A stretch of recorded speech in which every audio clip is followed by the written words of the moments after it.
Hey guys, welcome back. Automotive Inquiries here. We are back today with a request on how to do homelink. Homelink is basically a universal garage door opener that your car could come equipped with. Sometimes they're on the mirror bottoms, the mirror front, the visor here, and I think that's about where I've seen them. Oh, sorry, and on my Ram I had them up here. So they're usually going to be like basically identified by having these little dots on here. So if you don't know if your car's equipped with it, but you have a random set of buttons that look just like that, then you most likely have homelink. Now, does homelink work with 90% of garage door openers? Yep, absolutely. Even ones that are substantially older. The biggest thing is about rolling code garage door openers that are fairly new, or I guess newer than the old ones. If you just have a standard like old screw drive one, that'll still work on here and the process will still be the same. You just won't necessarily see the blinking lights.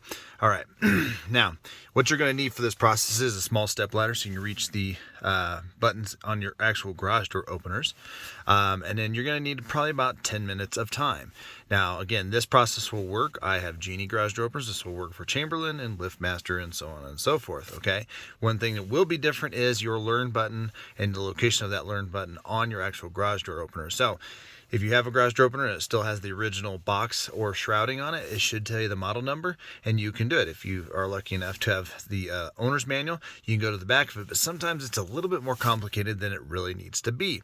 Because actually programming the garage door opener is actually super easy, and once you get the process done, it's actually easier than training the garage keypad that comes with your actual garage door opener. All right, so for this instance, you're going to need to make sure the accessory or switch is on. Now, if you're in your garage and you decide to start it, which is fine, make sure your garage door opener, we don't want anybody getting sick or passing out. Now, I'm not going to start, I'm just going to leave it in this mode. Now, most of these universal garage door openers, people say, well, I don't want to use that because that means somebody can break in and use that to open my garage door. Well, you're already going to have your other garage door hanging on the visor, so this is a little bit more discreet. In addition to that, a lot of these don't work with the ignition at all off, so that'll get you covered.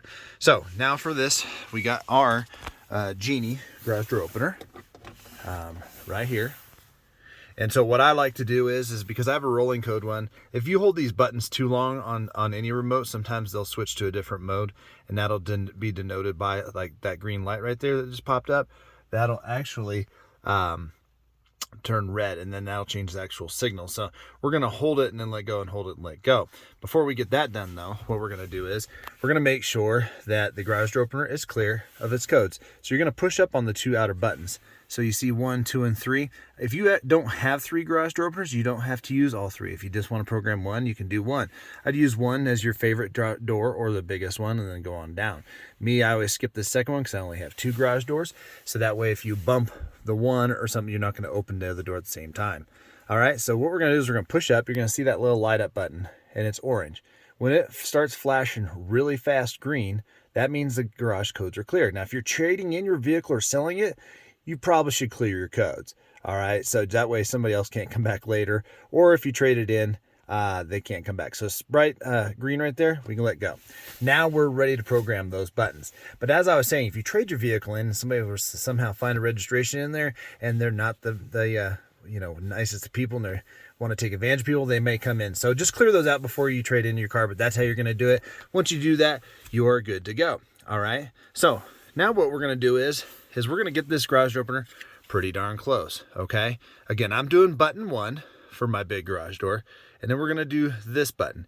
And what's going to happen is, as you're training it, you can see that flashing orange.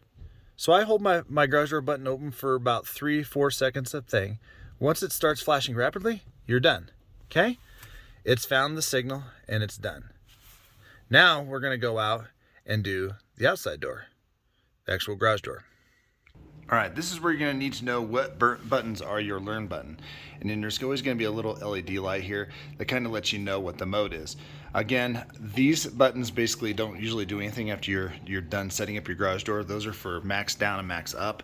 So what we're going to do is we're going to push and hold that. It's going to illuminate that LED.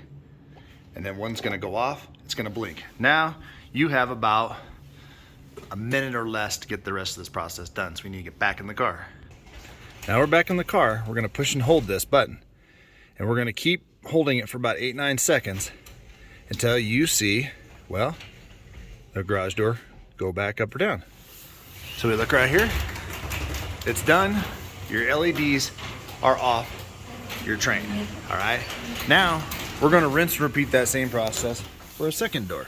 All right. So in this instance, for this garage door remote, it's the second button, but I'm going to do the third button. Okay. So I'm going to push and hold this. At the same time, I'm going to push this. Now, sometimes your garage door openers are going to pick up the signal slower, sometimes faster. This process could take up to probably 30 or 40 seconds. Okay. All right. Now that guy's trained right there. So now let's go over to the second door.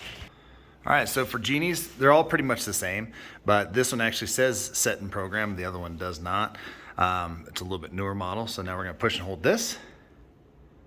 LEDs come on again. Once they start flashing, we got about a minute to finish the rest of the process. All right, so back in the car, we're gonna push and hold this outside button. And it's blinking slow because it's trying to train itself to the actual thing.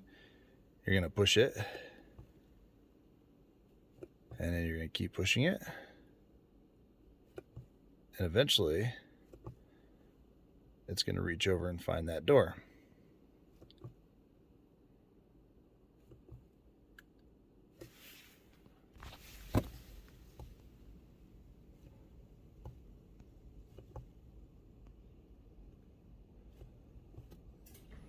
And there she goes. After that, again, you're all done with your homelink setup. And now be the same if it's here, here, here, everywhere like that. And basically no matter the age or the manufacturer of your garage door opener. Just remember once you get done to shut off your ignition power, and you can then remove your original garage door opener and put it back somewhere else so you have a spare. If for some reason you have issues and it doesn't seem to be reading to the remote when you get further on the street, it could be because you're hanging something onto the mirror. So just be aware of that. Thanks a lot, guys. Hit that notification bell, that subscribe bell, and that like, and do me a favor, come back and watch the next one.